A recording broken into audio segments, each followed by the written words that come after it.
1384ခုနှစ်ဗိုလ်ရလဆန်း4ရက်2023ခုနှစ်ဇန်နဝါရီလ24ရက်အင်္ဂါနေ့၌အွန်လိုင်းမှာဟောကြားအပ်သောစိတ်ခံစားချက်အများနှင့်အကောင်းဆုံးချမ်းသာဒုက္ခအကြောင်းတရားဒေသနာတော်စိတ်ခံစားချက်ဆိုတာကိုဝေဒနာလို့ခေါ်တယ်စိတ်ထဲမှာဖြစ်ပေါ်လာတဲ့အာယုန်နဲ့ပတ်သက်ပြီးခံစားမှု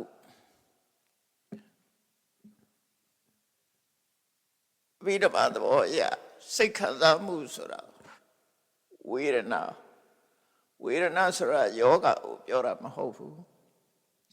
စိတ်ခံစားမှုမှာအမျိုးမျိုးရှိတဲ့ထင်မယ်ရသော်ဗျာကစိတ်ခံစားမှုတွေကိုတစ်မျိုးတည်းဟောတာမဟုတ်ဘဲနဲ့အမျိုးမျိုးဟောထားတာဖြစ်တယ်အဲ့ဒါကိုဘဟုဝေဒနိယသုတ်ဆိုပြီးမဇ္ဈိမပဏ္ဏပါဠိမှာသုတ်တုတ်ဖြစ်ဟောကြားထားတာရှိတယ်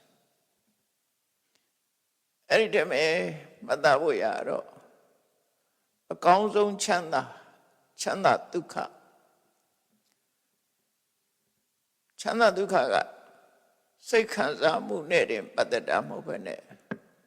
စိတ်ခံစားမှုလွတ်ကင်းတဲ့ဟာကိုလည်းပဲချမ်းသာဒုက္ခလို့ဟောတာရှိတယ်အဲဒါကြောင့်မို့ဒီသုတ်တန်ကိုနားထောင်ပြီးတဲ့အခါမှာဝေဒနာမျိုးမျိုးနဲ့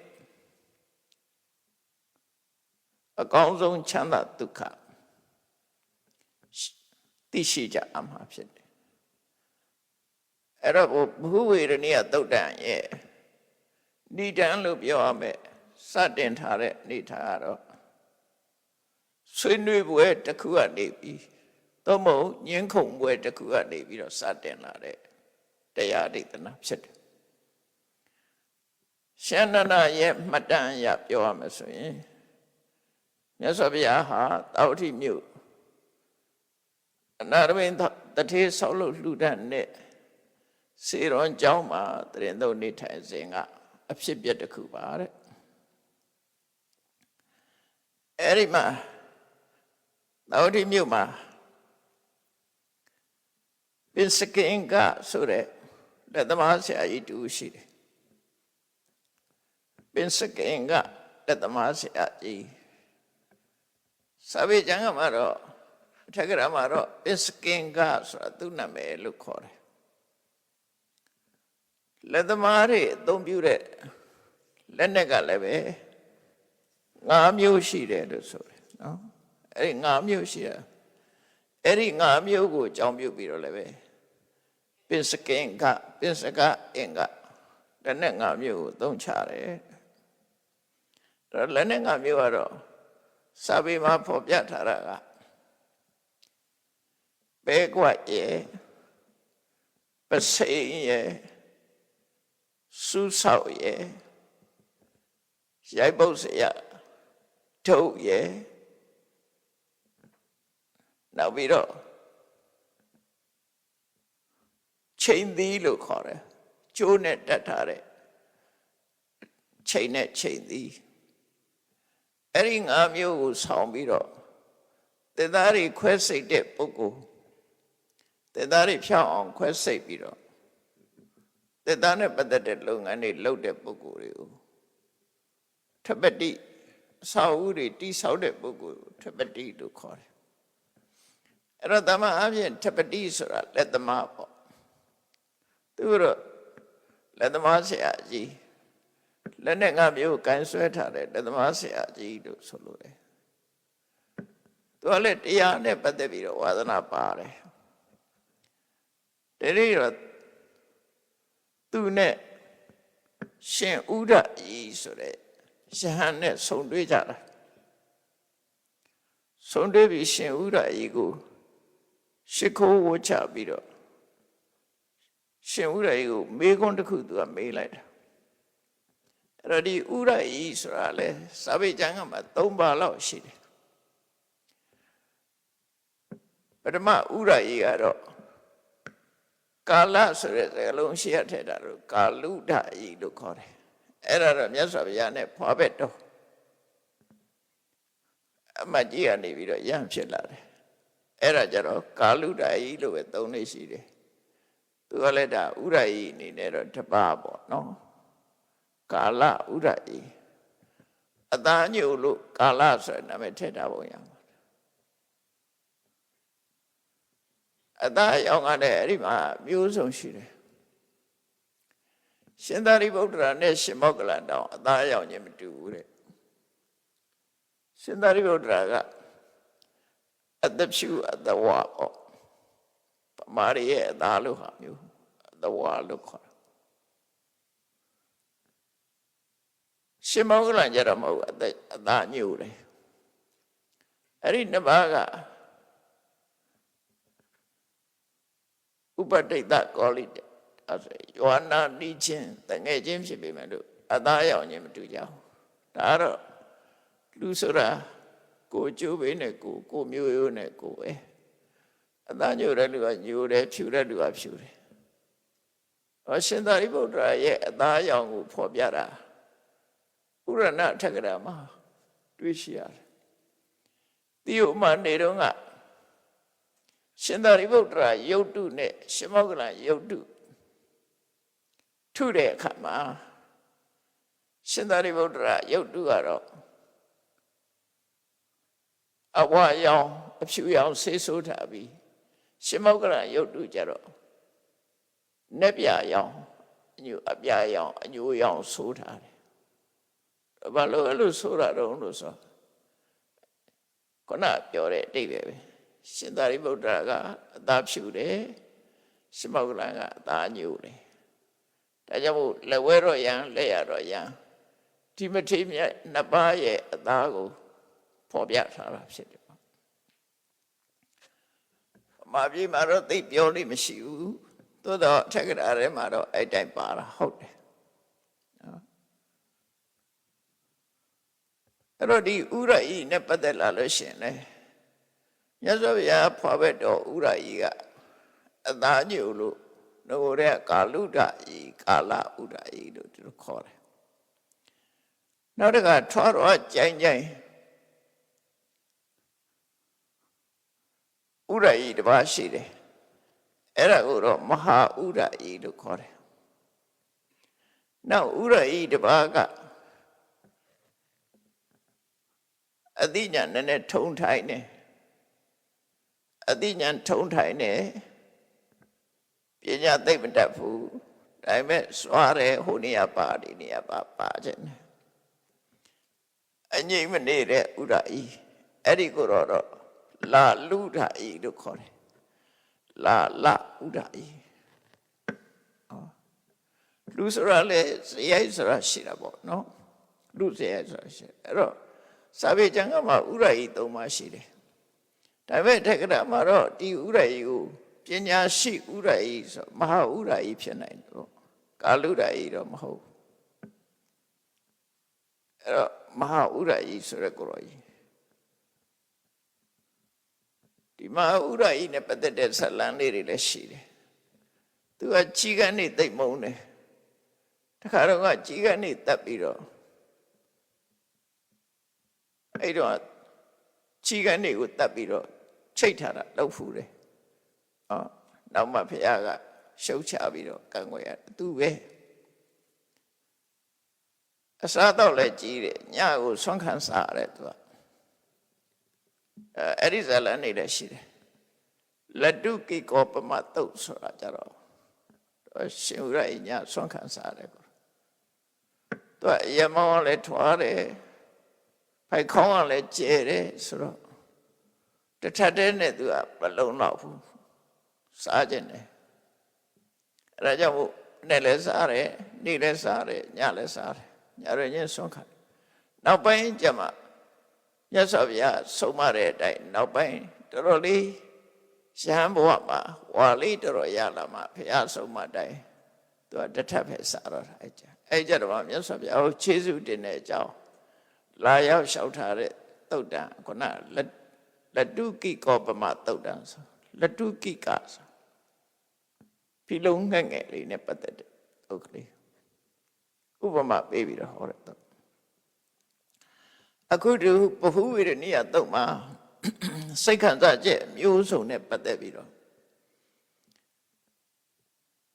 လက်သမားဆရာကြီးကရှင်ဥဒ္ဒရာကြီးကိုလျှောက်တာအရှင်ဘုရားဥဒ္ဒရာကြီးတဲ့ဗန္တိဥဒ္ဒရာကြီးရှင်ဘုရားဥဒ္ဒရာကြီးစိတ်ခံစားချက်ဘယ်နှမျိုးမြတ်စွာဘုရားဟောပါတယ်ဒီမေကွန်လေးမေးတာမြတ်စွာဘုရားကစိတ်ခံစားချက်တွေဝေဒနာတွေကိုဘယ်နှမျိုးဟောပါတယ်ဆိုသူကဖြေတာတိတ်သောခောခပတိဝေဒနာဝုဒ္ဓပကဝတာဒုက္ခဝေဒနာဒုက္ခဝေဒနာအဒုက္ခမဒုက္ခဝေဒနာလို့ဆိုမြတ်စွာဘုရားကစိတ်ခံစားချက်၃မျိုးဟောတယ်တဲ့ဒုက္ခဒုက္ခအဒုက္ခမဒုက္ခချမ်းသာတဲ့စိတ်ခံစားချက်ဆင်းရဲတဲ့စိတ်ခံစားချက်ချမ်းသာတာလည်းမဟုတ်ဘူးဆင်းရဲတာလည်းမဟုတ်ဘူးဆိုတဲ့ဥပိ္ပခစိတ်ခံစားချက်အဲ့လိုမြတ်စွာဘုရားက၃မျိုးဟောပါတယ်လို့ရှင်ဥဒ္ဒရာဖြေတာဖြေတော့လက်သမားဆရာကြီးကရှင်ဥဒ္ဒရာကြီးကိုပြန်လျှောက်တယ်အရှင်ဘုရားတဲ့မြတ်စွာဘုရားကစိတ်ခံစားချက်၃မျိုးဟောတာမဟုတ်ပါဘူးတဲ့2မျိုးပဲဟောပါတယ်လက်သမားဆရာကြီးကသူကပြောတာ2မျိုးပဲဟောတာပါတဲ့ဒုက္ခနဲ့ဒုက္ခဒီ2မျိုးပဲမြတ်စွာဘုရားဟောတာပါဒုက္ခလည်းမဟုတ်ဒုက္ခလည်းမဟုတ်ဘူးဆိုတာမဟောပါဘူးဆိုပြီးလက်သမားဆရာကြီးကလို့ပြောတယ်အဲ့ဒီမှာသူတို့ညင်ပွားဟိုက3မျိုးဒီက3မျိုးမဟုတ်ဘူး2မျိုး2မျိုးမဟုတ်ဘူး3မျိုးဘသူစကားမှနားမထောင်ဆွညင်းနေကြနော်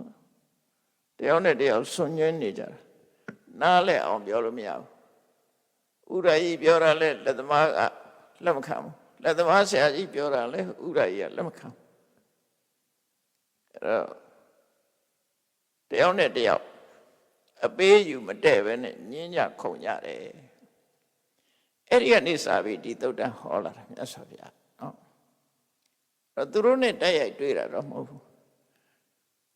ဝေဒနာ2ပါးဝေဒနာ3ပါးဝေဒနာ2ပါးဘုရားဟောတာနဲ့ပတ်သက်ပြီးတော့ညင်းပွားနေကြတာဒါလည်းမှတ်သားစရာပဲညင်းပွားဖို့မသိတဲ့အကြောင်းမှတ်ရမှာပေါ့နော်အဲ့ဒါကိုသူတို့ညင်းပွားနေတဲ့အချိန်မှာမလမ်းမကမ်းမှာရှိတဲ့ရှင်အနန္ဒာကကြားသွားသူတို့နှုတ်ညင်းနေတာကိုကြားတော့အရှင်အနန္ဒာကမြတ်စွာဘုရားစီသွားတယ်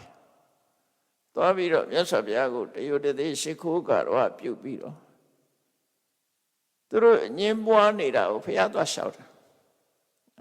ဒီအကြောင်းကိုမြတ်စွာဘုရားကိုလျှောက်တယ်အဲ့တော့မြတ်စွာဘုရားကရှင်အနန္ဒာကိုပါပြောတော့ဆိုအနန္ဒာတဲ့ဒီလက်သမားဆရာကဖြစ်နိုင်တဲ့အကြောင်းရှိရတဲ့နဲ့ဥရရဲ့စကားကိုလက်မခံတာတဲ့ဥရကြီးကလည်းပဲလက်သမားဆရာစကားကိုနားမထောင်တာတဲ့ငါရှင်းရှင်းပြောမယ်ဆိုလို့ရှိရင်ငါဟာဝေဒနာကို2မျိုးလဲဟောတယ်ဖြစ်နိုင်တဲ့ဤအရာဤမျိုးစုံတဲ့ရွက်ချက်မျိုးစုံတဲ့ငါဝေဒနာကို2မျိုးလဲဟောတယ်3မျိုးလဲဟောတယ်5မျိုးလဲဟောတယ်6မျိုးလဲဟောတယ်18မျိုးလဲဟောတယ်36မျိုးလဲဟောတယ်နော်800လဲ108လဲဟောတယ်800လဲဟောတယ်800လဲဟောတယ်အဲ့တော့စိတ်ခံစားချက်တွေကိုအမျိုးစုံဟောထားတာဗျာ2မျိုးဟောတယ်3မျိုးဟောတယ်4မျိုး5မျိုးဟောတယ်နော်18မျိုးဟောတယ်36မျိုးဟောတယ်800ဟောတယ်အမျိုးပေါင်းအဲ့လိုဝေဒနာတွေငါက သူ့နီးနဲ့သူ့ရွက်ချက်နဲ့သူအဲ့လိုဟောထားပါဖြစ်တဲ့နဲ့တူနဲ့တူနားမထောင်မဲနဲ့အပေးယူမဖြစ်ပဲနဲ့တူပြောတာကိုတူကလက်မခံဘူးဖြစ်နေကြတယ်ပေါ့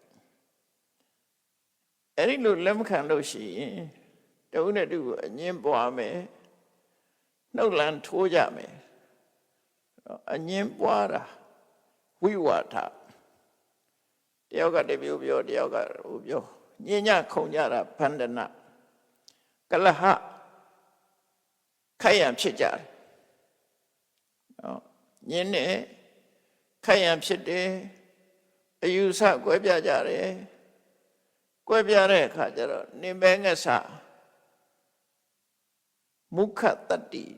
အဲ့ဒီစကားလုံးကိုကြည့်ပြီးနှုတ်လန်ထိုးတယ်လို့ခေါ်တာနော်မုခဆိုတာနှုတ်တတ္တိကလှမ်းနှုတ်လန်ထိုးတယ်ဆိုတော့ကလန်ပြန်ရန်တွေ့တာပြောတာမပြောတာမဟုတ်ဘူးငါပြောတာမှဟုတ်တယ်ဆိုပြီးတော့တယောက်နဲ့တယောက်နာကြည့်အောင်ပြောတာကိုပဲမုခတတ္တိနှုတ်လန်လို့ပြောတာနော်လှမ်းနဲ့တူတယ်နှုတ်လှမ်းနဲ့ထိုးရင်နာတယ်ပါးစပ်နဲ့ပြောရင်လည်းနာတတ်တယ်ဒါကြောင့်နှုတ်လန်ထိုးတယ်ဒီစကားလုံးကိုသုံးလေးရှိတယ်အညမညာနော်မုခတတ္တိဟိဝိတုထန္တာဝိရိတ္တတိအဲ့တော့တယောက်နဲ့တယောက်အပေးယူမတဲ့ဘူးတယောက်ပြောတော့တယောက်ကလက်မခံနိုင်ဘူးဆိုလို့ရှိရင်တူနဲ့တူနှုတ်လန်ထိုးပြီးတော့အငင်းပွားနေမှာပဲတဲ့ငါကဟောလို့ရှိရင်အကြောင်းတစ်ခုကိုအကြောင်းပြုပြီးတော့ဟောတာသူ့နေရာနဲ့သူဟောတာဒီနေရာမှာဒါဟောတယ်ဟိုနေရာမှာဟိုလိုဟောတယ်ဆိုင်ရာအကြောင်းတရားလေးတွေနဲ့ငါဟောတာအဲ့ဒီလိုငါဟောတာကိုအချင်းချင်းသူပြောတာလည်းဟုတ်တယ်ငါပြောတာလည်းဟုတ်တယ်နှစ်မျိုးဆိုလည်းဟုတ်တယ်သုံးမျိုးဆိုလည်းဟုတ်တယ်သူနီးနဲ့သူဟောတာအချင်းချင်းလက်ခံနိုင်ရမှာပေါ့တဲ့အဲ့ဒီလိုလက်ခံနိုင်မှအငင်းမပွားပဲနဲ့ညီညွတ်ညွတ်တူနဲ့တူပိယစက္ခုဟိတမ္ပတ္တဝေရိတန္တိအဲ့ဒီလိုအငင်းမပွားပြီဆိုတော့မှချစ်ဖွယ်သောမျက်လုံးမေတ္တာမျက်လုံးနဲ့တူချိနိုင်မှာပေါ့တဲ့နှုတ်ဖို့ဆိုရင်မျက်စောင်းထိုးကြည့်ကုန်ကြမှာပေါ့မြတ်စွာဘုရားကညင်းတာမကြိုက်ဘူးနော်ညင်းတာမကြိုက်ဘူးညင်းတာလည်းမကြိုက်ဘူးရံဖြစ်တာလည်းမကြိုက်ဘူးသူနီးသူ့ဟာနဲ့မှတ်ရမယ်ဒါမျိုးနဲ့ပတ်သက်မညင်းရဘူးဆိုအငင်းမပွားရဘူးတဲ့မလို့လားဘယ်နဲ့အငင်းမပွားရဘူးဆိုရှင်အနန္ဒာကိုဒီစကားမေးကြည့်တာဟာဒါဘုရားမြတ်စွာရဲ့အာဘောကဘယ်သူပဲဖြစ်ဖြစ်ဘယ်ကိစ္စနဲ့ပတ်သက်ပဲဖြစ်ဖြစ်အငင်းပွားခြင်းဟာမကောင်းဘူးလို့ဆိုတယ်ညညွတ်ရေးပျက်စီးအောင်မငင်းသင့်ဘူးပေါ့လောကလူတွေကအငင်းကတန်တယ်လေကိုပြောရမှဟုတ်သူပြောတာလက်မခံနိုင်ဘူးဆိုတာမျိုးတွေဖြစ်တယ်ပေါ့အဲ့ဒါကိုမြတ်စွာဘုရားအငင်းမပွားစေချင်ဘုရားဟောတဲ့ဝေဒနာဆိုတာမျိုးစုံရှိတယ်ပေါ့နှမျိုးဟောတယ်ဆိုတာအဲ့ဒီမဲ့တစ်မျိုးတည်းလည်းဟောတယ်မြတ်စွာဘုရားတစ်မျိုးတည်းဟောတယ်ဆိုတာဘာလို့သဗ္ဗန္တံဒုက္ခသမိတ်အလုံးဝေဒနာကိုခြုံလိုက်ရင်ဒုက္ခပဲနော်ဒုက္ခနှစ်ခုစလုံးဟာအလုံးနဲ့ထည့်လိုက်မယ်ဆိုလို့ရှိရင်သင်္ခါရဒုက္ခဖြစ်လို့ဒုက္ခပဲအလုံးဒုက္ခတစ်မျိုးတည်းလည်းဟောတယ်ဗျာနှစ်မျိုးကြတော့ဒုက္ခသုံးမျိုးကြတော့ဒုက္ခအဒုက္ခမဒုက္ခငါးမျိုးကြတဲ့အခါကြတော့ဣန္ဒြိယဒေသနာကြတော့ဝေဒနာကိုငါးမျိုးဟောတယ်ဒုက္ခဒုက္ခသောမနတဒေါမနတဥပေက္ခကာယိကဒုက္ခကဒုက္ခကာယိကဒုက္ခကဒုက္ခသောမနတကစေတသိကဒုက္ခဒေါမနတကစေတသိကဒုက္ခကာယမှာဖြစ်တာနဲ့စိတ်ဓာတ်မှာဖြစ်တာနှစ်ခုခွဲလိုက်တယ်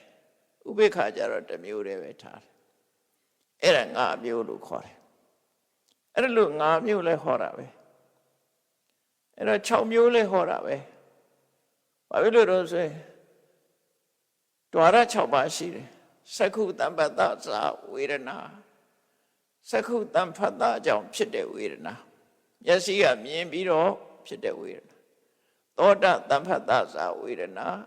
ခန္ဓာတံဖတ်တာဇာဝေဒနာစိဝတံဖတ်တာဇာဝေဒနာကာယတံဖတ်တာဇာဝေဒနာမနောတံဖတ်တာ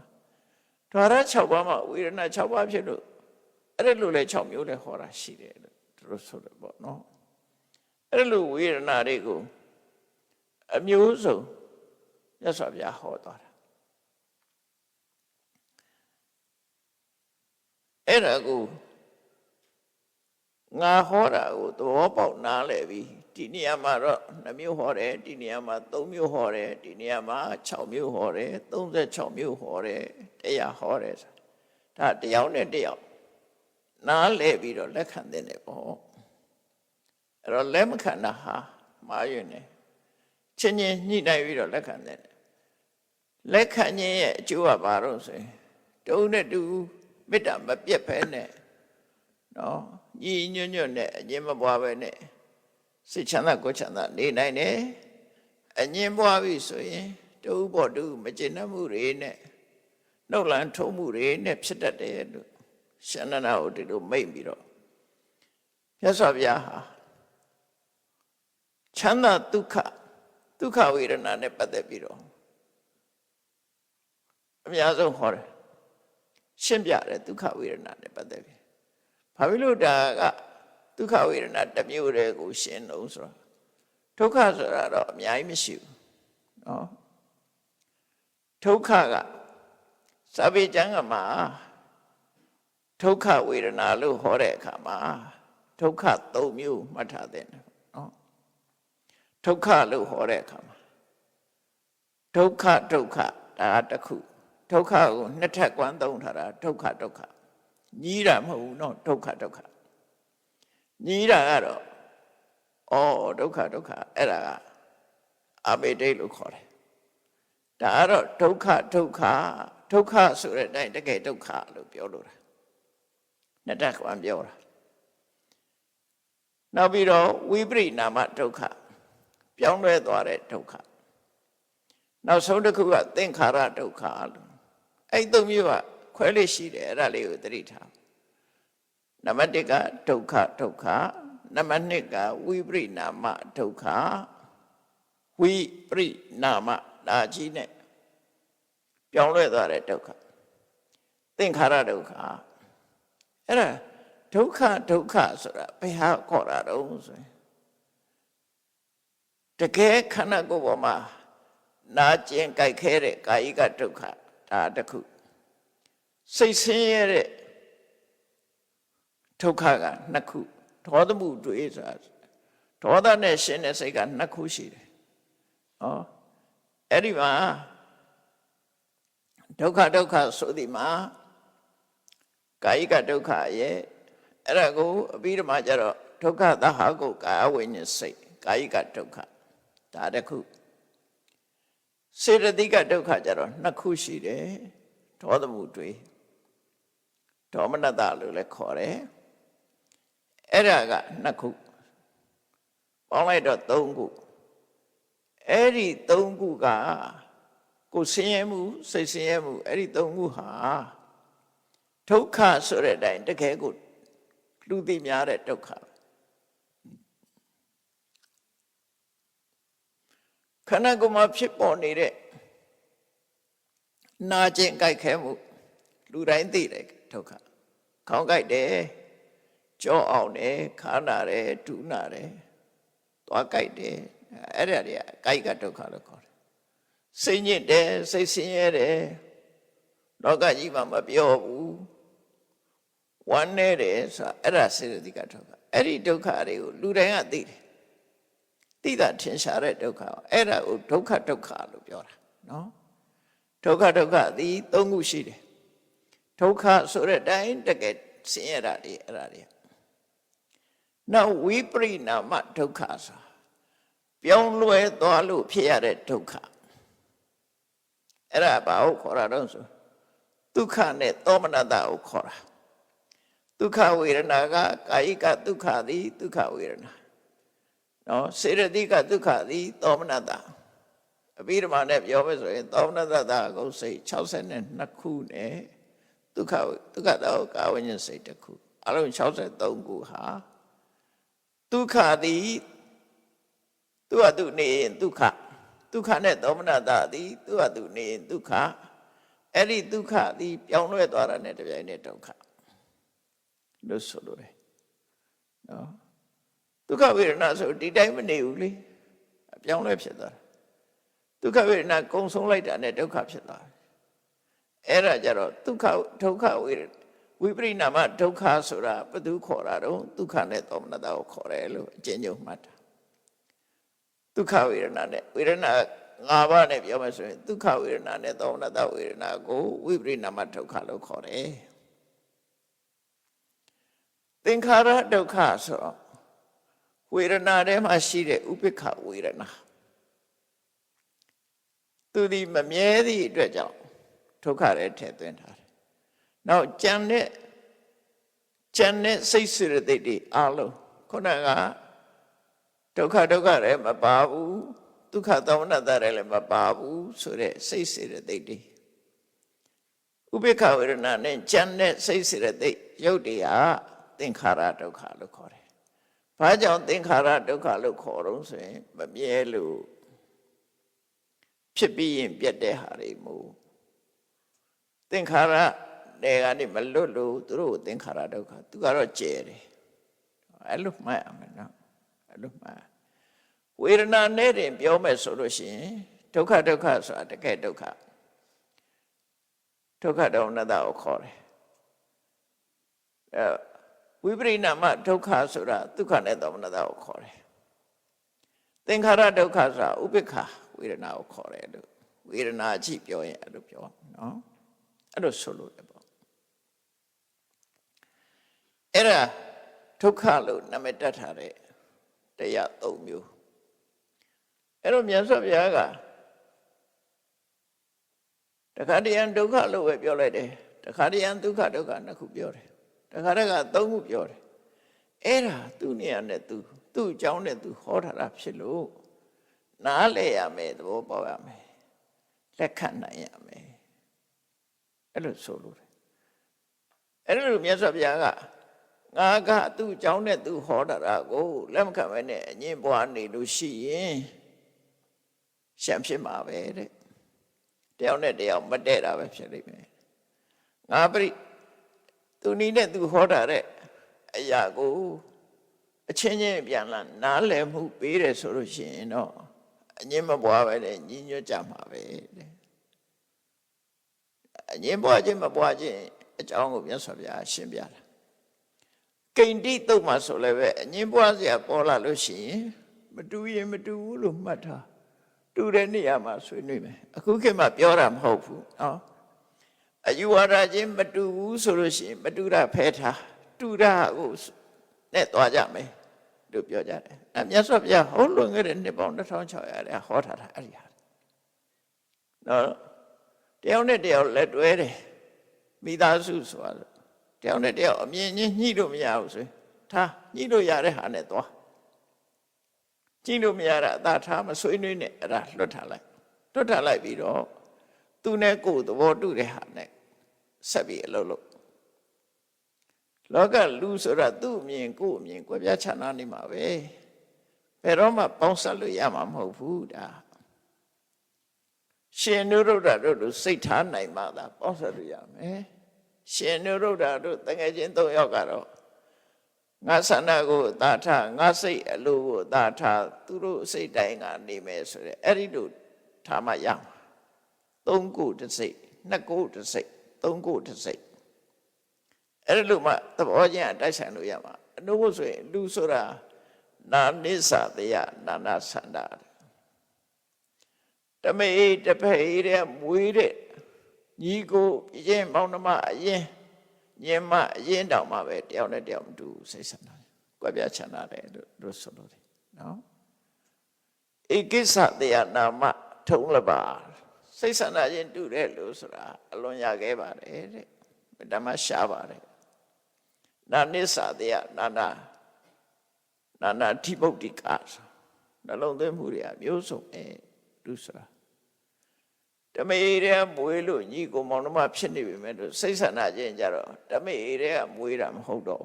ရှုပ်ကတာဓမေတွေကမွေးတာစိတ်ကြတော့တစ်မျိုးစီပဲနော်လူဆိုတာစိတ်ကတည်းကအဲ့ဒါကိုမြတ်စွာဘုရားကနားလည်နိုင်ရမယ်လို့ဆုံးမတာနားလည်ဖို့လိုအပ်တယ်မငင်းနဲ့နားလည်ရမယ်ဆိုပြီးတော့ဗာဆက်ဟောတော့ဆိုချမ်းသာဒုက္ခအဆင့်ဆင့်တဲ့မှာအကောင်းဆုံးချမ်းသာပါလေလောကလူတွေဟာချမ်းသာဒုက္ခရနေကြတယ်သူတို့ရတဲ့ချမ်းသာဒုက္ခဘာချမ်းသာလဲအဲ့ဒီသူတို့ရတဲ့လူတွေရတဲ့ချမ်းသာတဲ့ကောင်းတဲ့ချမ်းသာတွေရှိလားအဲ့ဒါကိုဟောမှာလူတွေလက်လန်းမမီတဲ့ချမ်းသာဒုက္ခချမ်းသာတဲ့လို့တောင်မသိတာအဲ့တော့လူတွေသိတဲ့ချမ်းသာဘာချမ်းသာလဲအဲ့ဒီမှာဘဟုဝေရဏိယသုတ်တံမှာဒုက္ခတယုတ်ကိုမြတ်စွာဘုရားအမျိုးမျိုးရှင်းပြတယ်အဲ့ဒါလေးကိုမှတ်သားဖို့လိုတယ်ပေါ့နော်အကောင်းဆုံးချမ်းသာဘာလဲအဲ့တော့မြတ်စွာဘုရားဆက်ဟောတယ်အာနန္ဒာကာမခုဏကာမဂုဏ်ဆိုတာ၅မျိုးရှိတယ်တဲ့လူတွေပြောနေကြတဲ့ဒီကာမဂုဏ်ဆိုတာ၅မျိုးရှိတယ်ကာမခုဏကိုကာမဂုဏ်လို့ပြောတာဘာကြောင့်ပြောတာလဲခုဏဆိုတာအယဉ်ချင်းကိုပြောတာမဟုတ်ဘူးဒီနေရာမှာကာမဆိုတာလူချင်းစရာကောင်းတယ်ခုဏဆိုတာစိတ်ကိုနှောင့်ဖွဲ့ထားရတယ်လူချင်းစရာကောင်းပြီးစိတ်ထဲမှာဆွဲလန်းနေတယ်လို့ကာမဂုဏ်လို့ခေါ်တာနော်တချို့ကတခြားအဓိပ္ပာယ်ပြောသေးတယ်ကာမဂုဏ်ဆိုတာကာမဂုဏ်နဲ့မကာရင်မကုန်ဘူးလို့ပြောတဲ့သူဟာရှိသေးတယ်အဲ့ဒါဒီအဓိပ္ပာယ်ကိုပြောတာမဟုတ်ဘူးနော်ချမ်းဖန်ပြောတဲ့အဓိပ္ပာယ်ပဲပြောခြင်းနဲ့ဆိုလိုခြင်းနဲ့ဒီစကားလုံးရဲ့အဓိပ္ပာယ်ကကာမဂုဏ်ဆိုတာကာမခုဏအာရာကာမဆိုတာလူချင်းစရာအာယုန်တွေကိုခေါ်တာလူချင်းစရာအာယုန်ဆိုတာနာမည်တက်လိုက်ရင်အများကြီးပေါ့စူပါမားကတ်သွားကြည့်လိုက်အများကြီးပဲဟိုလေးလည်းလိုချင်ဒါလေးလည်းလိုချင်အဲ့တော့နာမည်တွေမတတ်တော့ဘူးမျက်စိကမြင်တဲ့အဆင်းနှစ်သက်စရာအာယုနားကကြားရတဲ့နှစ်သက်စရာအာယုနှာခေါင်းကနှမ်းရှူရတဲ့နှစ်သက်စရာအနံ့အာယုလျှာနဲ့အရသာခံရတဲ့အရသာအာယုနှစ်သက်စရာအရသာအာယုခန္ဓာကိုယ်နဲ့ထိတွေ့ရတဲ့နှစ်သက်စရာအထိတွေ့အာယုအဲ့ဒါကိုကာမလို့ခေါ်တယ် sensual pleasure လို့ပြန်နော် sensual pleasure ကြိုက်တဲ့လူတွေကအဲ့ဒီလိုချင်စရာအာယု၅ပါးသည်ခုနစိတ်ထဲမှာဆွဲပြီးတော့စိတ်နဲ့နှောင့်ဖွဲ့ထားတယ်လူတာရောစဉ်အနှောင့်ဖွဲ့လို့ပဲခုနဆိုတာအနှောင့်ဖွဲ့စိတ်ထဲမှာနှောင့်ဖွဲ့ထားတယ်ဒါကြောင့်မလို့ကာမဂုဏကာမဂုဏ်လို့ခေါ်တယ်အဲ့တော့ကာမဂုဏ်ဆိုတာ၅မျိုးရှိတယ်ဆိုပြီးတော့မြတ်စွာဘုရားဘယ်၅မျိုးတုံးလို့ဆိုပြောတော့စက္ခုဝိညေယရူပအိဋ္ဌကန္တာမနာပါပိယရူပကာမုပတံဟိတာရဇနိယတဲ့ဒါဘုရားဖွင့်ပြတဲ့အဓိပ္ပာယ်နော်စက္ခုဝိညေယရူပစက္ခုဝိညေယမြင်သိစိတ်ဖြင့်သိရတဲ့အိဋ္ဌ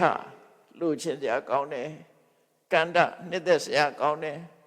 မနာပစိတ်ကြိုက်ဖြစ်တယ်ပိယရူပချစ်ဖွယ်ရသဘောရှိတယ်ကာမုပတံဟိတနော်နှစ်သက်မြတ်နိုးမှုနဲ့ပတ်သက်တယ်ရဇနိယဆွဲမဲ့စရာကောင်းတယ်ဆိုတဲ့ရူပအစင်အာယုန်တွေပါတဲ့ဒါဒီတိုင်းပဲဟောတာပဲနေရာပဲဖြစ်ဖြစ်နော်ဒီအစင်အာယုန်တွေကမြင်သိစိတ်နဲ့ပဲသိလို့ရတယ်သို့မဟုတ်စက္ခုဒွါရမှာဖြစ်တဲ့စိတ်တွေနဲ့သိလို့ရတယ်မြင်သိစိတ်ကတော့အစဆုံးမို့သူကိုပြောလိုက်တာစက္ခုဝိညေယစက္ခုဝိညာဉ်စိတ်ဖြင့်သိရတယ်စက္ခုဝိညာဉ်စိတ်ဆိုတာဥပလက္ခဏာနဲ့ပြောတာသိတာဇောနဲ့ကြမှာသိတာဖြစ်လို့စက္ခုဒွါရ၌ဖြစ်တဲ့ဝိသိစိတ်နဲ့သိရတယ်လို့ဆိုလို့အမြင်အာယုံကမျက်စိမှာဖြစ်တဲ့စက္ခုဒွါရမှာဖြစ်တဲ့စိတ်တွေနဲ့သာသိနိုင်တယ်လို့သူတို့ဆိုလို့တယ်နော် စက္ခုဒ္ဒရာမှာဖြစ်တဲ့စိတ်တွေနဲ့သာသိနိုင်တယ်ဒါတစ်ခုသောတဝိညာယတတ္တာအတန်ဆိုတဲ့အာယုံကြတော့ကြာတိစိတ်နဲ့သာသိနိုင်တယ်ခန္ဓာဝိညာယခန္ဓာအနတ်ဆိုတာကြတော့ခန္ဓာဝိညာဉ်စိတ်နဲ့သာသိနိုင်တယ်ဇီဝဝိညာယရတ္တာအရသာဆိုတာဇီဝဝိညာဉ်စိတ်နဲ့သာသိနိုင်တယ်ကာယဝိညာဏဖွတ်တတ်ပါထိတွေ့ဆိုတာကာယဝိညာဉ်စိတ်နဲ့သာသိနိုင်တယ်သူနေရာနဲ့ပါသူသိလို့ရတယ်နော်သူနေရာနဲ့ပဲသူသိလို့ရတယ်သို့တော့လူတွေခံစားပြီးလူတွေရဲ့စိတ်ထဲကိုဆွဲလန်းအောင်ဖွဲ့နှောင်ထားတတ်တဲ့တရားအာယုံကဒီ၅ပါးပဲဒါတဲ့အာယုံကဒီ၅ပါးပဲအဲ့ဒါကာမဂုဏ်၅ပါးဆိုတာအဲ့ဒါခေါ်ရတယ်အဲ့ဒီကာမဂုဏ်၅ပါးနဲ့ပတ်သက်ပြီးတော့ဖြစ်ပေါ်လာတဲ့ကိုယ်ချမ်းသာမှုစိတ်ချမ်းသာမှုဒုက္ခသောမနတအဲ့ဒါကိုကာမဒုက္ခလို့ခေါ်တယ်ကာမဒုက္ခဆိုတာကာမအာယုန်နဲ့ပတ်သက်တဲ့ချမ်းသာဝေချမ်းသာဒုက္ခအဲ့တော့လူတွေရနေတာဒီချမ်းသာဒုက္ခပဲရတယ်လူတွေအတွေ့အကြုံကဒါပဲဒုက္ခလို့သတ်မှတ်တာပြောလိုက်တာဆိုတာပဲနော်ဘာလို့ပြောတာတော့မုတ်စားရလို့နော်ပြောဝဲစားထွက်ပြီးတော့စားလို့ကိုယ်အဒီအကြည့်ရလို့လူတွေကပြောတယ်အဲ့ဒါပဲမျက်စိအာယုံနားအာယုံကာကြခုံညပြောကြပါကြအဲ့ဒါတွေအလုံးဟာကာမဒုက္ခတွေကြီးပဲပြောစရာအာယုံကြောင့်ရရှိလာတဲ့စိတ်ချမ်းသာမှုလို့ဒီလိုဆိုလို့ရတယ်နော်ကာမဂုဏ်၅ပါးကိုအာယုံဆွဲပြီးတော့ဖြစ်ပေါ်လာတဲ့ချမ်းသာမှုဝမ်းသာမှုကိုကာမဒုက္ခလို့ခေါ်တယ်ဒါလူတိုင်း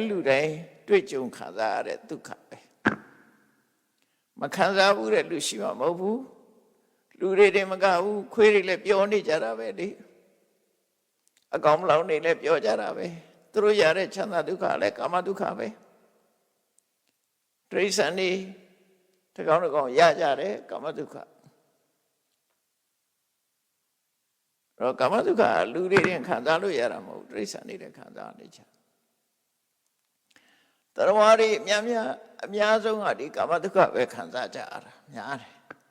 အဲ့ဒါကိုပဲအကောင်းဆုံးလို့ထင်တာဒါကြောင့်မို့တပည့်ဆက်ကြတရားဟောတဲ့အခါမှာအဲ့ဒီကာမဒုက္ခကိုချမ်းသာလို့အဲ့ဒီချမ်းသာကိုခံစားဖို့မင်းတို့မကြိုးစားနဲ့ကာမေတုကာမဒုက္ခလိကနုယောကောဆိုတာဘာဖြစ်လို့တော့ဟိနောအတန်းကြတယ်ခမောအယထေအလူတွေခံစားတဲ့ချမ်းသာမျိုးဖြစ်တယ်ပောထုဇဏိကောအများစုကြိုက်တဲ့အာယုံဖြစ်တယ်အနာရိယောမြတ်မှုကိုဖြစ်စေဘူးအနတ္တသံဟိတောကောင်းကျိုးချမ်းသာမပေးဘူးအဓိကတော့အဲ့ဒါပါပဲအနတ္တသံဟိတာပျော်ရွှင်ချမ်းမြေ့ပြီးတဲ့အခါမှာကောင်းကျိုးချမ်းသာရလာမှာမဟုတ်ဘူးလို့ဆိုလို့တယ်နော်ဒါပေမဲ့အဲ့ဒါကိုပဲပြောနေကြတာလောကလူတွေကပထမဆုံးသူတို့ရတဲ့ချမ်းသာသည်ကာမဒုက္ခပဲလူတိုင်းရရှိနေတဲ့ချမ်းသာသည်ကာမဒုက္ခအဲ့ဒီမှာမြတ်စွာဘုရားဆက်ပြီးတော့ရှင်းပြတယ်အနန္တာတဲ့မသိနာမလဲတဲ့ပုဂ္ဂိုလ်တွေကဘာပြောတော့ဆိုဧတပရမန္တတ္တဒုက္ခံသောမနတံပဋိတံဝေဒတိလောကလူတွေဟာကာမချမ်းသာကိုသာလည်းအကောင်းဆုံးလုပ်ပြီးတော့ကာမချမ်းသာဟာအကောင်းဆုံးချမ်းသာပဲလို့ပြောမယ်ဆိုရင်သူစကားကိုငါလက်မခံနိုင်ဘူးတဲ့ခွင့်မပြုဘူးသူပြစကားကိုမှန်တယ်လို့ငါလက်မခံဘာဖြစ်လို့တော့ဆိုတော့အဲ့ဒီချမ်းသာတဲ့ပိုကောင်းတဲ့ချမ်းသာရှိနေသေးတယ်ကာမဒုက္ခအကောင်းဆုံးချမ်းသာလို့ပြောကြတယ်အဲ့ဒါငါလက်မခံဘာဖြစ်လို့တော့ဆိုရင်အဲ့ဒီချမ်းသာတဲ့ပို့ပြီးတော့ကောင်းတဲ့ချမ်းသာရှိသေးတယ်ဘာချမ်းသာလဲစ ဆိုတော့မြတ်စွာဘုရားချမ်းသာတစ်ခုချင်းထုတ်တာအဲ့ဒီကာမဂုဏ်အာယုန်တွေကိုပယ်ခွာလိုက်တဲ့အခါမှာကာမဂုဏ်အာယုန်စိတ်တွေလည်းကင်းတယ်အကုသိုလ်စိတ်တွေလည်းကင်းပြီးတော့ဝိဝေကသံပိတိဒုက္ခကာမဂုဏ်အာယုန်စိတ်တွေကင်းခြင်းကြောင့်ရရှိလာတဲ့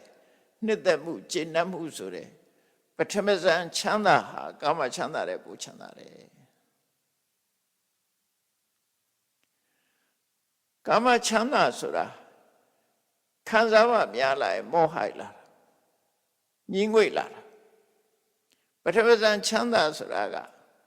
ဘယ်နှခါခံစားဘယ်တော့မှညှင်းငွေ့တာမရှိဘူးလူတွေဟာအိပ်ပြီးရင်နောက်ထပ်မအိပ်တော့ဘူးအိပ်ပျော်ရတဲ့ချမ်းသာမျိုးမလိုချင်တော့ဘူးလို့ရှိမှမရှိတာဘာလို့လို့ဆို rest ဖြစ်နားယူရတဲ့ချမ်းသာဖြစ်တယ်အဲ့ဒီကာမချမ်းသာဆိုတာပင်မနဲ့ချမ်းသာစိတ်လှုပ်ရှားတဲ့ချမ်းသာဒီပထမဇန်ချမ်းသာကြတော့သူကကာမအာယုန်นี่ကင်းစိတ်သွားပြီးတော့ကင်းကွာလွတ်လပ်သွားပြီးတော့ဖြစ်ပေါ်လာတဲ့ပိဋိဒုက္ခဝိဝေကသပိဋိဒုက္ခအဲ့ဒါနဲ့ရှင်ပြီးတော့စိတ်ဟာတည်ငြိမ်အေးချမ်းပြီးတော့ချမ်းသာတဲ့ချမ်းသာဖြစ်လို့ကာမဒုက္ခတဲ့ပို့ပြီးတော့ချမ်းသာတယ်တဲ့ပို့ကောင်းတဲ့ချမ်းသာဖြစ်တယ်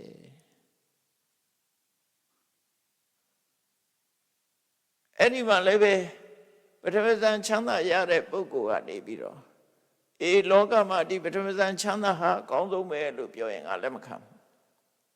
။ဘာဖြစ်လို့လဲအဲ့တဲ့ကောင်းတဲ့ချမ်းသာရှိသေးတယ်။နော်အဲ့တဲ့ကောင်းတဲ့ချမ်းသာရှိသေးတယ်။အဲ့တဲ့ကောင်းတဲ့ချမ်းသာကဘာတုံးလို့ဆိုလို့ရှိရင်ခေါင်းပထမဇန်မှာပါတဲ့အတွေးတွေစိတ်ကူးတွေဝိတက်ဝိစာရတွေတွေ့တော့ဆင်ញင်စိတ်ကူးနေတာတွေကိုဖယ်ပလိုက်တဲ့အခါမှာပိဋိဒုက္ခဧကဂတဆိုတဲ့ပိဋိလေးနဲ့ဒုက္ခလေးနဲ့ဧကဂတလေးနဲ့ဒီသုံးမျိုးလေးစိတ်ကလေးတည်ငြိမ်ပြီးတော့ပိဋိလေးဖြစ်နေတဲ့ဒုတိယဇန်ချမ်းသာကပထမဇန်နဲ့ပို့ပြီးတော့ကောင်းတယ်ပထမဇန်ကအာယုန်နဲ့စိတ်နဲ့တွေ့ဆုံနေအောင်လှုပ်ရှားမှုလေးတွေရှိတယ်စိတ်ကူးကြံစည်နေတဲ့ဝိတ္တဝိစာရရဲ့တွန်းအားတွေရှိတယ်ဒုတိယဇန်ရတဲ့အခါအဲ့ဒီအနှောက်အယှက်တွေကင်းပြီးတော့တည်ငြိမ်သွားတယ်ဘာနဲ့တူတော့ဆိုရင်နော်လေတိုင်းလို့လှိုင်းကြရက်ကလေးတွေထနေတယ်ရေပြင်းလို့ပဲပထမဇန်ချမ်းသာကကြရက်ကလေးတွေထနေဒုတိယဇန်ကြတော့လေမတိုင်းလို့ငြိမ်သွားတဲ့အခါမှာရေပြင်းကြီးဟာငြိမ်နေတဲ့ချမ်းသာမျိုးဖြစ်သွားတယ်ပိဋိနဲ့ပဲနေတာဖြစ်တယ်အဲ့ချမ်းသာကပထမဇန်ချမ်းသာတဲ့ပူချမ်းသာတယ်ခုနကကာမချမ်းသာတယ်လဲချမ်းသာတယ်ပထမဇန်ချမ်းသာတယ်လဲချမ်းသာတယ်ဒါတတိယမြောက်ချမ်းသာပဲနောက်တစ်ခုကျတော့ပိဋိကိုလည်းဖယ်လိုက်တယ်နှစ်သက်ကျေနပ်မှုပိဋိဟာရှင်ထဲမှာလှိုက်ပုတ်နော်နှလုံးသားကိုရိုက်ခတ်တာဖြစ်လို့ဒါမို့ပိဋိကြောင့်မျက်ရည်တောင်ထွက်တယ်လေသူကလှုပ်ရှားတယ်လေပိဋိမျက်ရည်ဆိုတာရှိတယ်အဲ့ဒါကြောင့်ပိဋိပါနေတဲ့ချမ်းသာဟာတကယ်တည်ငြိမ်တဲ့ချမ်းသာမဟုတ်ဘူးဆိုပြီးပိဋိကိုဖယ်လိုက်လို့ဒုက္ခဧကဂတစိတ်ချမ်းသာမှုနဲ့တည်ငြိမ်မှုဒီနှစ်ခုတည်းနဲ့ရရှိတဲ့ချမ်းသာကိုတတိယဇန်ချမ်းသာလို့ခေါ်တယ်အဲ့ဒီတတိယဇန်ချမ်းသာကဒုတိယဇန်ချမ်းသာတဲ့ပိုကောင်းတယ်အဲ့ဒါမသိပဲနဲ့တတိယဇန်ချမ်းသာအကောင်းဆုံးလို့ပြောရင်ငါလက်မခံဘူးတဲ့နော်ငါလက်မခံသေးဘူးဒါဖြင့်တတိယဇန်ချမ်းသာတဲ့ကောင်းတဲ့ချမ်းသာဘာရှိသေးတော့ဆိုဒုက္ခဒုက္ခဆိုရယ်ကုန်ပယ်ပလိုက်တယ်လောကမှာဒုက္ခဒုက္ခခံစားချက်တွေတခုမှမရှိဘူးဒုက္ခဒုက္ခသောမနတဒေါမနတဒါတွေကုန်ရှင်းသွားပြီးတော့ဥပိ္ပခဆိုတာလေးတခုပဲရှိတော့ဒါလည်းစိတ်ခံစားချက်ပဲမထင်ရှားတဲ့ဥပိ္ပခနဲ့ဧကဂတဒီနှစ်ခုနဲ့ယက်တိနိုင်တဲ့စတုထဇန်ချမ်းသာကြတော့ခုနပြောတာတွေပိုချမ်းသာသွားတယ်လုံးဝတည်ငြိမ်သွားတယ်သူကလုံးဝတည်ငြိမ်သွားတယ်လုံးဝတည်ငြိမ်သွားတော့လှုပ်ရှားမှုလုံးဝကင်းတဲ့ချမ်းသာတစ်ခုဖြစ်တယ် အဲ့လိုစရုဒ္ဓဇံချမ်းသာရတဲ့အခါမှာသူကပြောလိုက်မယ်တဲ့လောကမှာအကောင်းဆုံးချမ်းသာဟာဒါပဲဆိုရင်ဒါငါလက်မခံဘူးတဲ့အဲ့ဆိုဘာဖြစ်လို့တော့ဆိုရင်ဒီတဲ့ကောင်းတဲ့ချမ်းသာရှိသေးတယ်တဲ့ဒီတဲ့ကောင်းတဲ့ချမ်းသာဆိုတာရှုံးတဲ့ပတ်သက်တဲ့အာယုန်တွေကိုစွန့်ခွာပလိုက်တယ်ရှုပ်ပိုင်းဆိုင်ရာတွေမရှိတော့နော်ကတိုင်းရုပ်လို့ခေါ်တဲ့ဆံရဲ့အာယုန်တစ်ခုဖယ်ထုတ်လိုက်တဲ့အခါမှာကွက်လက်ကလေးတစ်ခုဖြစ်သွားတယ်ဆိုတော့ပထဝီကတိုင်းရှုပြီးတော့ဆံလေးပါရတယ်ဆိုတော့အဲ့ဒီအာယုန်ပေါ်မှာဆံလေးမျိုးရသွားတယ်အဲ့ဒီကတိုင်းအာယုန်ကိုနှလုံးမသွင်းမဲနဲ့ဖြောက်လိုက်လို့ရှိရင်အဲ့ဒါရပျောက်သွားတယ်ပျောက်သွားပြီးတော့အဲ့ဒီနေရာမှာဘာဖြစ်လာတော့ဆိုကွက်လက်ကလေးတစ်ခုဖြစ်လာအဲ့ဒီကွက်လက်လေးကိုအာကာသလို့ခေါ်တယ်အဲ့ဒီအာကာသလေးကပညာဖြစ်သည့်အတွက်ကြောင့်ဖြစ်တည်ပြက်ဆိုတာမရှိဘူးပညာရဲ့သဘောတရားအဲ့ဒါကြောင့်သူ့ကိုအနန္တအာကာသလို့ခေါ်တယ်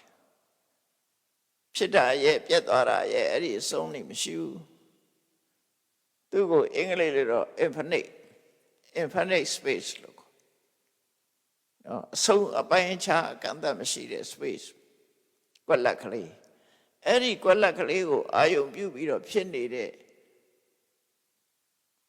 အာကာသနိစ္စယရဏဇံလို့ခေါ်တဲ့အာကာသကိုမိပြုပြီးတော့အာယုံပြုပြီးတော့ဖြစ်တဲ့ဇံစိတ်ကခုနကစရုဒ္ဓဇံချမ်းသာတယ်ပူချမ်းသာသွားတယ်တဲ့လှုပ်ရှားမှုလုံးဝမရှိဘူးလုံးဝတည်ငြိမ်သွားတယ်လူဟာစရုဒ္ဓဇံအဆင့်ရောက်ရင်တော့မှပဲအသက်မရှိတော့ဘူးငြိမ်သွားပုံကတော့အသက်မရှိတော့အသက်မရှိလို့သိမှလားဆိုမသိဘူးသိမွေ့သွားတာလုံးဝအောက်ဆီဂျင်ပဲရမှာတော့နဲ့တွေးမနေနဲ့နော်အောက်ဆီဂျင်နဲ့ပဲအသက်ရှင်တယ်လို့ထင်နေတဲ့သူကတွေးကောင်းတွေးလိုက်မယ်ပေါ့အောက်ဆီဂျင်နဲ့ကောင်းတဲ့အသက်ရှင်စေရထားပြီလေအဲကြောင့်ရှိနေပြီသူကအဲ့တော့အာဂတနိစ္စရဏဆံဆိုတာကခုနစရုဒ္ဓဇံချမ်းသာတယ်ပို့ပြီးတော့ချမ်းသာတယ်အဲ့ချမ်းသာကိုလည်းပဲဒါအကောင်းဆုံးချမ်းသာလို့ပြောမယ်ဆိုရင်ငါလက်မခံသေးဘူးတဲ့ဖေ။သူ့ရဲ့ချမ်းသာတာရှိသေးတယ်။အဲ့ဒီအာကာသကိုရှုပြီးတော့ရတဲ့ဇန်တဲ့အဲ့ဒီအာကာသကိုရှုတဲ့စိတ်ကိုပြန်ရှုပြီးတော့ရတဲ့ဇန်ကပိုကောင်းတယ်။ဘာကြတော့ဆိုရင်အာကာသဆိုတာယုံနဲ့ပတ်သက်နေသေးတယ်။အော်ရှုံးတဲ့လုံးဝမပတ်သက်ဖ ೇನೆ စိတ်ကိုရှုလိုက်တာစိတ်ဆိုတာအကောင့်ထဲမှာမရှိတာနော်အကောင့်ထဲမှာမရှိတဲ့အာယုပေါ်မှာယက်တည်နိုင်တယ်ဆိုတာနေတဲ့စွမ်းရည်မှာမဟုတ်တာအဲ့ဒီဇံကြတော့ဒုတိယအရူပဇံလို့ခေါ်တယ်အဲ့ဒုတိယအရူပဇံကဘာလို့ဆိုလို့ရှိရင်နော်ဝိညာဉ်နိစ္စယရဏဇံ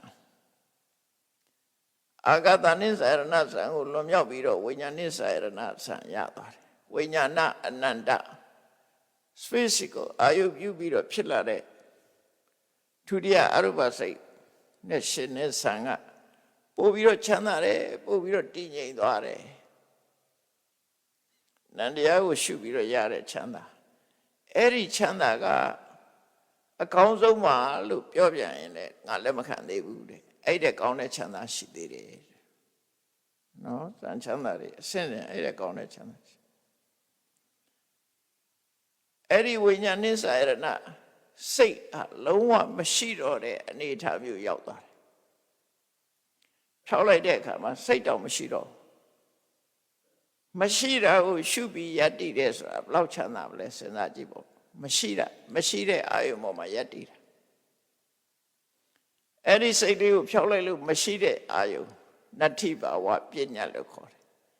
အဲ့ဒီပညာအာယုံလေးကိုအမိပြုပြီးတော့ဖြစ်ပေါ်လာတဲ့အာကိဉ္စေညယရဏဇံကသူ့တဲ့ကိုချမ်းသာတယ်ဒါအရူပဇံနေပေါ့ဒါအကျမ်းမြင့်မဲ့နားလည်လို့ရမှာပဲနော်ကိုလည်းရတာလည်းမဟုတ်စာပေရပြရတဲ့လူကမှသိမှာဒါ အကိစ္စညာယတနာဆန်ချမ်းသာအလုံးကိုချမ်းသာတယ်အဲ့ဆန်ချမ်းသာကိုဘယ်သူရသွားတော့လို့ဆိုရင်အာလာရကာလမယတိကြီးရသွားတယ်နော်အာလာရကာလမယတိကြီးမြတ်စွာဘုရားအလောင်းတောထွက်လာတဲ့အခါမှာသူစီသွားနိခံပြီးတော့ဘုရားလောင်းလည်းရတယ်ဒီစားအဲ့ဆရာကြီးလည်းရတယ်အဲ့တော့ရပြီးတည်သွားတဲ့အခါကျတော့အာဂိစဉ္ညာရဏဘုံရောက်နေတယ်သူကအခုချိန်ရှုံးမဲ့တတ္တဝနန်းနဲ့နန်းကြီးပဲဖြစ်နေတယ်ဒီအသိစိတ်လေးနဲ့ယက်တည်နေတဲ့ဘဝပေါ့နော်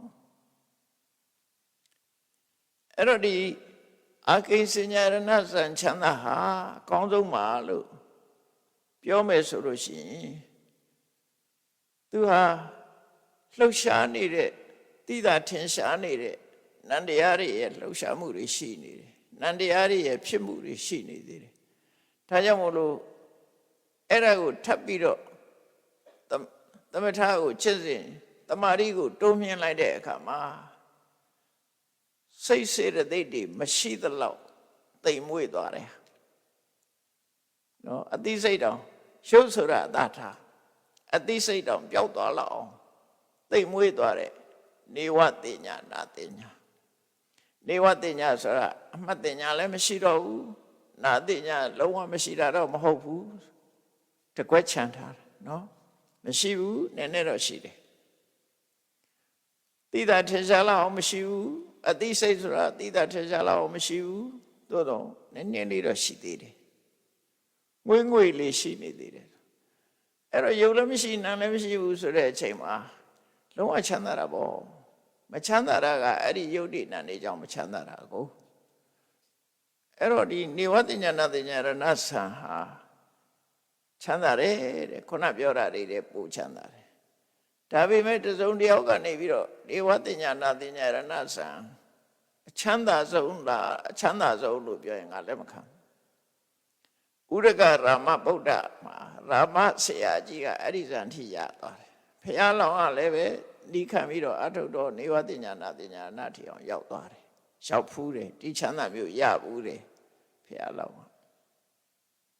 နောက်ပြီးတော့ဘုရားလောင်းကဆက်အားမထုတ်ပဲနဲ့စွန့်လိုက်တယ်ဘာလို့လဲဆိုရင်သူ့ရဲ့လမ်းဆုံးကဒီဘုံမှာပဲသွားဆိုင်မှာကိုဒါကြောင့်မို့တန်တရားတွေကလွတ်ချင်တာဆိုတော့ဒါမဟုတ်သေးဘူးလမ်းဆုံးမှုဒီမှာရင်ရောက်နေလိမ့်မယ်တောင်းတင်လိမ့်မယ်ပေါ့အဲ့တော့တောင်းတင်မှာကြောက်လို့ဘုရားလောင်းကဒါကိုပြန်ဖယ်လိုက်တယ်အဲ့တော့ဟုတ်ပြီအဲ့ဒီနေဝတ္တဉာဏတဉာရဏဆိုတဲ့ဆံဟာတမာရီကျင့်စဉ်မှာဆိုရင်သူကနံပါတ်8ဖြစ်သွားပြီနော်ရူပဝဆရဇံက4ပါးအရူပဝဆရဇံက4ပါးသမဘတ်8ပါးတကယ်ချမ်းသာတွေပေါ့တော့အဲ့ဒီချမ်းသာဟာစိတ်တောင်မှပဲနည်းနည်းလေးပဲရှိသေးတယ်နည်းနည်းလေးရှိနေသေးသည့်အတွက်ကြောင့်နေဝတ္တဉာဏတဉာရဏဇံဒီအကောင်းဆုံးပါလို့ပြောလို့ရှိရင်ငါလည်းမခံသေးဘူးတဲ့သူတဲ့ကောင်းတာရှိသေးတယ်မြတ်စွာဘုရားဒါပြင်သူတဲ့ကောင်းတာဘာရုံလို့ဆိုလို့ရှိရင်နော်နေဝတ္တဉာဏတဉာရဏဇံကိုကြော်လွှားပြီးတော့တင်ညာဆိုတဲ့အတိဝေရိတဆိုတဲ့ခံစားမှုတွေအဲ့ဒါတွေလုံးဝငြိမ့်သွားရမယ်အတိလုံးဝငြိမ့်ရမယ်ခံစားမှုတွေလုံးဝမပါဘူးအတိလည်းမပါခံစားမှုလည်းလုံးဝမပါတဲ့နိရောဓသမဘတ်လို့ခေါ်တယ်စိတ်စေတသိက်စေတစာယုတ်တွေလုံးဝချုပ်ငြိမ့်သွားတာနော်နန္တရားဆိုလုံးဝဖြစ်တော့ဘူးစိတ်စေတသိက်စေတစာယုတ်လုံးဝချုပ်သွားပြီအဲ့တော့နန္တရားရှိနေသေးရင်မချမ်းသာဘူးဆိုတဲ့အဓိပ္ပာယ်ရတယ်နန္တရားရှိနေသေးရင်မချမ်းသာသေးဘူးသင်္ခါရတရားတွေရှိနေသေးတာကိုအဲ့ဒါကြောင့်ရှုပ်ကြီးတော့ထားလိုက်ရှုပ်ကြီးကတော့ကြမ်းနေသေးတယ်သို့တော့အသိစိတ်တွေကလုံးဝချုပ်သွားတယ်ချုပ်သွားတယ်ဆိုတာ pause လုပ်လိုက်တာပြောတာဘာကြောင့်အသိစိတ်တွေချုပ်ထားပြီးဘယ်လိုပြန်ပေါ်သလဲဆိုလို့ရှိရင်ဥပမာပါနဲ့တူတော့အဲ့ဒီនិရောဓသမဘတ်ဝင်စားတဲ့ပုဂ္ဂိုလ်ရဲ့တဏ္ဍာမှာရှုပ်စီဝိတိန်တွေဆိုတဲ့ ရှုပ်အသက်ကလေးကကျန်နေတယ်အသိစိတ်တွေသာချုပ်သွားတာအဲ့ဒီရုပ်အသက်ကလေးရှိတယ်အဲ့ဒီရုပ်သက်ကလေးကိုကြောင်းပြုပြီးခန္ဓာကိုယ်ကကိုယ်ငွေ့ရှိနေသေးတယ်အဲ့ဒါကိုဥတ္တမလို့ခေါ်တယ်ဥတ္တမဆိုတဲ့ကိုယ်ငွေ့ရဲ့ရှုပ်သက်ရဲ့အဲ့ဒီနှစ်ခုကအပြန်လန့်ထိန်းကြောင်းနေတာအဲ့တော့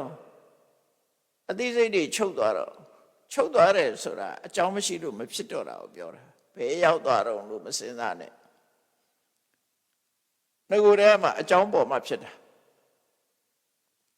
နော်အကြောင်းပေါ်မှာဖြစ်တယ်စီကိုလက်နဲ့ပို့လိုက်မှအတန်ကထွက်လာတာအဲ့ထွက်လာတဲ့အတန်ဘယ်ရောက်သွားတော့ဘယ်မှမရောက်ဘူးပျောက်သွားတာပဲရှိတယ်ဒါပြင်စီထဲကထွက်လာတဲ့အတန်ကရောစီထဲမှာရှိလားမရှိဘူးအကြောင်းကြောင့်ဖြစ်တာအကြောင်းကြောင့်ဖြစ်ပြီးပျောက်တာပဲရှိတယ်အဲ့တော့စိတ်ဖြစ်ရမယ့်အကြောင်းတရားတွေကိုပဲဖျက်လိုက်တာပဲဖျက်လိုက်တော့အကြောင်းမရှိတော့သည့်အတွက်ကြောင့်စိတ်ကမရှိမဖြစ်လာတော့ဝိညာဏံပဋိစ္စသမုပ္ပါဏံအသိစိတ်ဆိုတာအကြောင်းနဲ့မှဖြစ်တယ်ကြည့်လေမြင်သိစိတ်ဆိုတာတောင်မှပဲမျက်စိနဲ့အစဉ်အာရုံဆုံလိုက်တဲ့အခါမှာပေါ်လာတာဖြစ်တယ်လက်နဲ့စီဆုံလိုက်တဲ့အခါမှာစီတန်ထွက်လာတာမဆုံရင်ထွက်မှမထွက်တာဒါအဲ့ဒီသဘောပဲနော်အကြောင်းကိုဖယ်ထားလိုက်တယ်မျက်စိနဲ့အစဉ်မဆုံအောင်လှုပ်ထားလိုက်တဲ့သဘောမှာနားနဲ့အတန်မဆုံအောင်လှုပ်ထားလိုက်တယ်အသိစိတ်မလာတော့ချုပ်သွားတယ်ဘယ်ရောက်သွားတာတော့လို့တွေးကြမလို့ဘူးငကိုယ်တည်းကဘယ်နေမှမသိတာဘယ်မှာရှိတယ်လို့မှမဟုတ်တာနော်အကြောင်းကြောင့်ဖြစ်တာအကြောင်းကိုရပ်ထားလိုက်တာနဲ့တပြိုင်တည်းအသိစိတ်ကလည်းရပ်သွားတယ်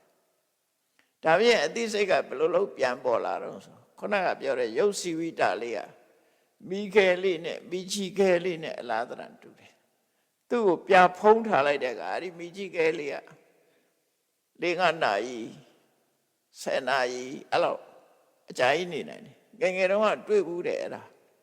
တော့ညနေထမင်းမှာချက်စားပြီးတဲ့အခါမှာလူကြီးတွေလှုပ်တာပြင်မှုတယ်မိကြီးကဲလေးကိုစီဝတိလုံးလောက်မိကြီးကဲလေးကိုပြအုံထားလိုက်တာမနဲ့ကြတော့မချီစီလောက်မိကြီးကဲလေးရှိသေးတယ်ပြနဲ့အုံထားတော့လေမတိုက်ရသည့်အတွက်ကြောင့်အဲ့ဒီမိကြီးကဲလေးကကြံအဲ့ဒီကြံတဲ့မိကြီးကဲလေးကိုလောင်စာလေးထည့်ပြီးတော့ပြန်ပြီးမှုေးလိုက်တဲ့အခါမိတော့ဖြစ်လာရှေးခေတ်ကအဲ့လိုထိန်ရတာနောက်ပိုင်းကျတော့မီးလောင်တော့မီးကျွင်းမီးချမ်းမထားရဆိုပြီးလှုပ်လာတာလေနော်အဲ့ဒီကနေစားတောက်နိုင်တယ်လေအဲ့ဒါကိုယ်တိုင်ကိုမြင်မှုတဲ့နော်ပြာလေးနဲ့အုံထားတယ်မနေ့ကျရင်အဲ့ဒီပြာလေးတွေဖယ်လိုက်ရင်မီးကြီးကရှိနေတယ်ဒါပေမဲ့သေးတော့သေးသွားတာရှိတယ်အဲ့ဒါကိုလောင်စာလေးထည့်ပြီးတော့မှုေးလိုက်တဲ့အခါမှာမီးတောက်ပြန်ရအဲ့ဒီသဘောပဲတဲ့ရှုပ်သက်ကလေးကိုမှီပြုတ်ပြီးတော့နန္တရားပြန်ဖြစ်လာတယ်လို့ပြောတာနော်ရှုပ်သက်ကိုမှီပြုတ်ပြီးတော့စိတ်ဟာပြန်ပေါ်လာတယ်လို့ပြောတာအကြောင်းပြန်ဆက်မိသွားတယ်ပေါ့အဲ့ဒါကိုတင်ညာဝိရိဒနိရောဓသမဘတ်လို့ခေါ်တယ်တဲ့အဲ့ဒီတော့မြတ်စွာဘုရားအဲ့ဒီထီအောင်ဟောတယ်အသိစိတ်ချုပ်သွားတဲ့ဟာဆိုဘယ်နှခုဖြစ်သွားလဲ9ခုဖြစ်သွားတယ်နော်ရူပဝဆရတန်က4ခုအရူပဝဆရတန်က4ခုနိရောဓသမပတ္တိက1ခု9ခုဖြစ်သွားတယ်အဲ့ဒီဟာအမြင့်ဆုံးချမ်းသာပဲလို့ပြော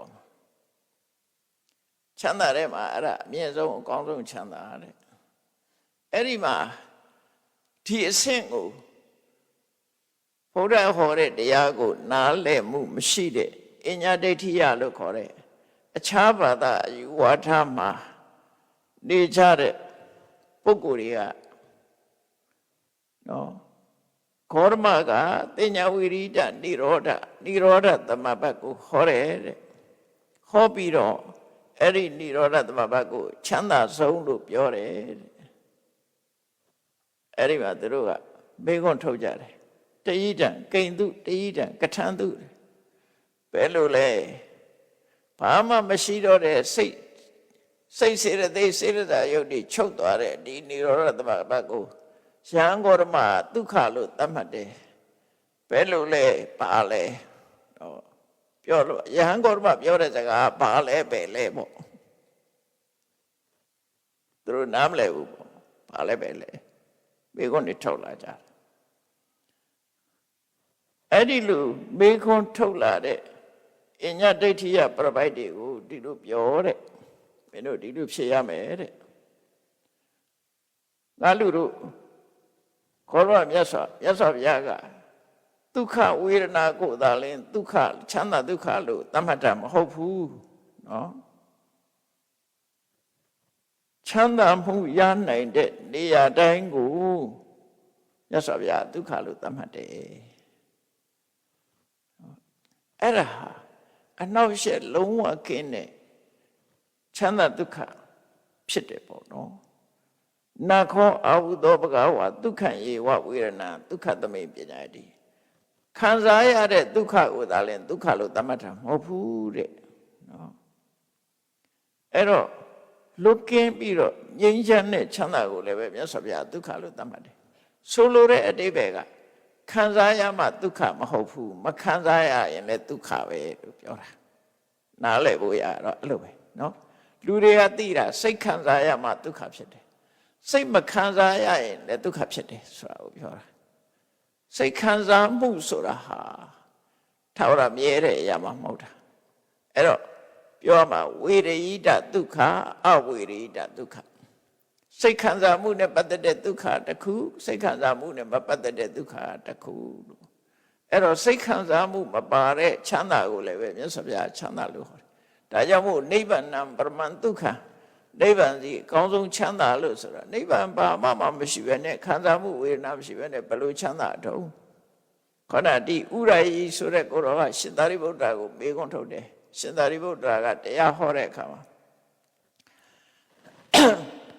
ဒုက္ခမိဒံအောသောနိဗ္ဗာန်ငါရှင်နိဗ္ဗာန်ဟာချမ်းသာတယ်လို့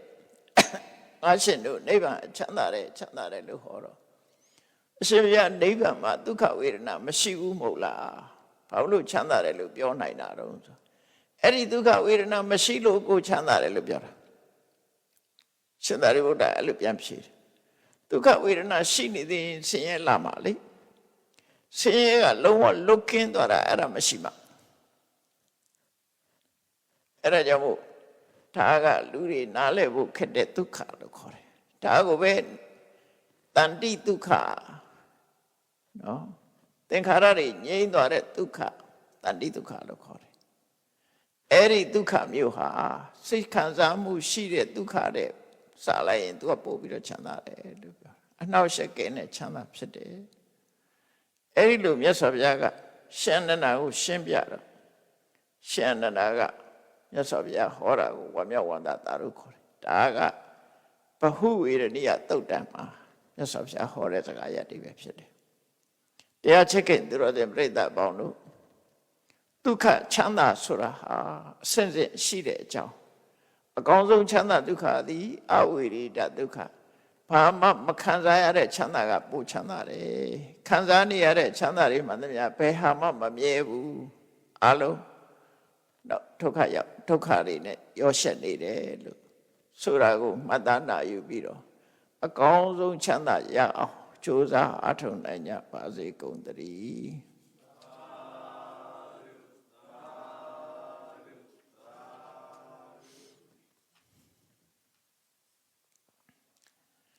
ရှိတဲ့ချာရှင်ဖယားဖယားတပည့်တော်တို့သည်ဓမ္မအတိညာရရှိမှသာလျှင်နိဗ္ဗာန်ချမ်းသာကိုရမောပြုနိုင်ပါသောကြောင့်ဓမ္မအတိညာရရှိစေရန်ရှိတန်ကြလျက်ဓမ္မသဘင်ဆင်ကျင့်ပါပြုလုပ်ကြ၍အမတဒါနဓမ္မဒါနတရားလှူတော်ကိုပေးလူကြပါကုန်၏တရားတော်မြတ်ကိုရွတ်သိလေးမြတ်စွာမမတ်သားသာအာယုန်ထားလျက်နာကြားကြပါကုန်၏တရားတော်မြတ်ကိုတတ္တဗဝတ္ထုအစုစုတို့ဖြင့်ပူဇော်ကြပါကုန်၏ယနေ့ယခုအာထုတ်ပြုလုပ်ကြရသော ဤကောင်းမှုဤကုသိုလ်စုစုသည်နိဗ္ဗာန်ချမ်းသာ၏အကြောင်းထောက်ပံ့ဖြစ်ပါစေတည်းဤကောင်းမှုဤအဖို့ဘာကကိုအမိအဖအဖို့အဖွာဆွေမျိုးညာတိတို့အားကုသိုလ်အမြတ်ဝေငှပါကုန်၏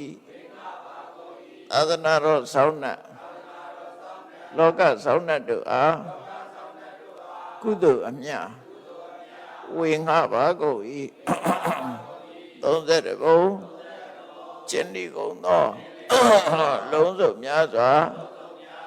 တတ္တဝါတို့သည်ကုသိုလ်အမြတ်